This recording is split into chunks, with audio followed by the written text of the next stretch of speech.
বনী ইসরাইলের মধ্যে একটা দলকে আল্লাহ পাক বলেছিলেন শনিবারের দিনে মাছ ধরবে না। কি বলেছেন?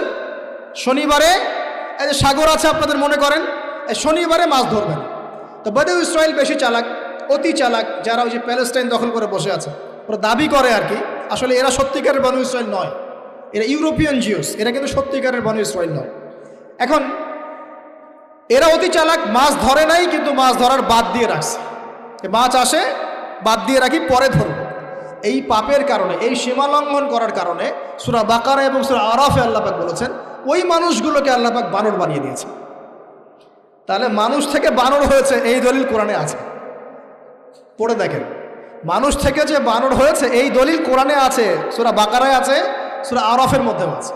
শনিবারের সীমা লঙ্ঘন করার কারণে এই অপরাধ, এই পরিণতি আল্লাহ পাক কিছু মানুষকে দিয়েছে। তারা এখনো জীবিত আছে কিনা আমরা জানি না, ওদেরকে আল্লাহ পাক মেরে ফেলেছেন না বেঁচে আছে